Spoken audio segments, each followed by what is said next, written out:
anything which is happening in the business is called an event. There are two types of event: internal event and external event.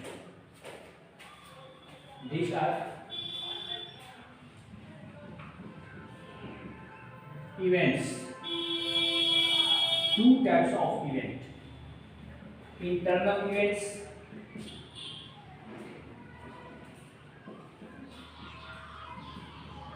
and external event.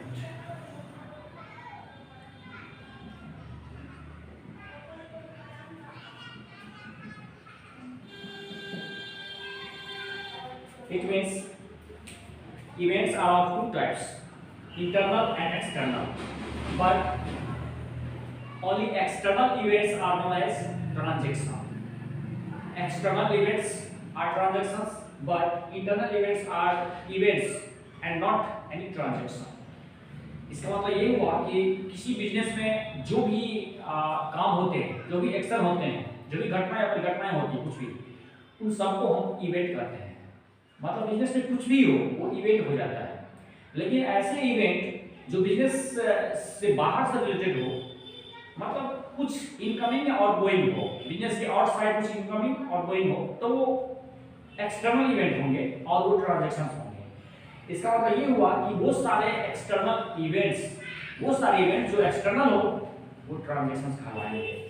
आप ऐसे देख सकते हैं, जैसे कि हम एक सर्कल बनाते हैं और इसके अंतर्गत एक और सर्कल बनाते हैं, और इस डायग्राम के माध्यम से हम ये समझेंगे कि मान लीजिए ये जो एक्सटर्नल, ये जो बड़े वाले सर्कल हैं, इनको हम इवेंट मानते हैं। मतलब ये इवेंट होंगे, ये हैं इवेंट्स, ओके।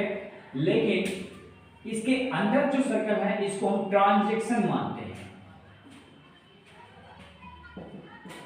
ट्रांजैक्शंस। तो इस बड़े वाले सर्कल के जो अंदर के ट्रांजैक्शंस है, जो सर्कल है वो ट्रांजैक्शंस है। इसका मतलब इवेंट्स के अंदर ट्रांजैक्शंस आते हैं। इसका मतलब ये हुआ कि जितने भी ट्रांजैक्शंस हैं वो इवेंट्स हैं, और जितने भी इवेंट्स होते हैं वो सारे के सारे ट्रांजैक्शंस नहीं होते हैं, सिर्फ एक्सटर्नल इवेंट ही ट्रांजैक्शंस होते हैं। तो इवेंट में बहुत सारे ऐसे एग्जांपल्स हो सकते हैं, जैसे कि कोई भी ट्रांजैक्शन है, मान लीजिए परचेज ऑफ गुड्स, या कुछ भी हम परचेज करते हैं, परचेज ऑफ एसेट्स और गुड्स, ये इवेंट्स हैं। फिर परचेज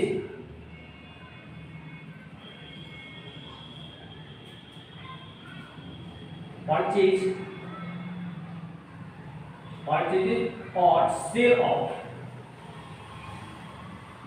सेल ऑफ एसेट्स और गुड्स, या फिर रेंट, कमीशन, कुछ भी, या सैलरीज, ETC, ये हम पे करते हैं या रिसीव करते हैं, ये सारे के सारे इवेंट्स हैं। इसके साथ ही जैसे कि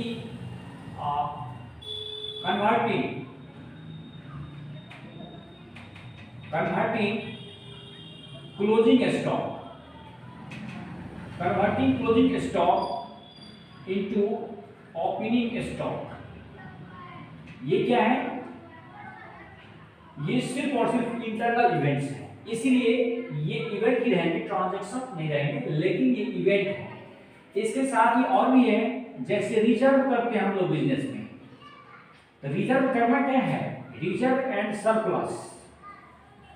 रिजर्व एंड सरप्लस भी एक इवेंट है और इंटरनल इवेंट है, ट्रांजैक्शन नहीं है। इसी तरह से प्रोविजन भी आ रही है, इसी तरह से डिप्रिसिएशन भी आ रही है।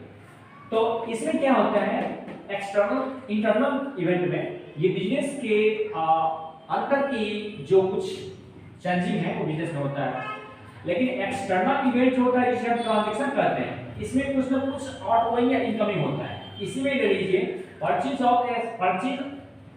और सेल ऑफ एसेट्स और गुड्स जो होता है, ये ट्रांजैक्शंस होते हैं। इसके एग्जांपल में purchases or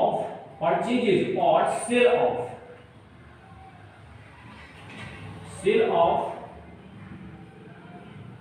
assets और गुड्स, चाहे गुड्स हो या और कोई फिक्स्ड एसेट्स हो या और कोई एसेट्स हो जिसको हम परचेज करेंगे या सेल करेंगे, तो उसमें कुछ बिजनेस से बाहर आएगा या जाएगा या आने वाला होगा या जाने वाला होगा, तो ये ट्रांजैक्शन कहलाएंगे। इसी तरह से अगर हम रेंट पे करते हैं, रेंट हो या फिर सैलरीज हो या फिर कमीशन हो या फिर वेजेज हो या फिर डिप्रिसिएशन हो, कुछ भी, ये डिप्रिसिएशन एक ऐसा लॉस है, कह सकते हैं ये ऐसा ट्रांजैक्शन है जिसके लिए हम कुछ देते नहीं है लेकिन ऑटोमेटिकली हमारे फिक्स्ड एसेट्स का वैल्यू कम हो जाता है क्योंकि उसको यूज करते हैं। तो ये सारे के सारे आपके ट्रांजैक्शंस हैं जो एग्जांपल हमने दिया, और बहुत सारे हो सकते हैं, ये एग्जांपल के तौर पे दिया है, और ये एक्सटर्नल इवेंट है और ट्रांजैक्शंस हैं। तो दैट मींस हम कह सकते हैं कि all the transactions are event, but all the events are not transactions. Only external event are transactions. कह सकते हैं, मतलब ये हुआ कि सारे के सारे लेन देन इवेंट घटना हो सकते हैं लेकिन सारे के सारे घटना ट्रांजैक्शन लेन देन नहीं हो सकता है। Only external events are transactions. तो आई थिंक ये टॉपिक आपको अच्छे से क्लियर हुआ होगा। प्रॉब्लम हो तो आप कमेंट करके हमसे पूछ सकते हैं। नेक्स्ट वीडियो में हम लोग मिलेंगे।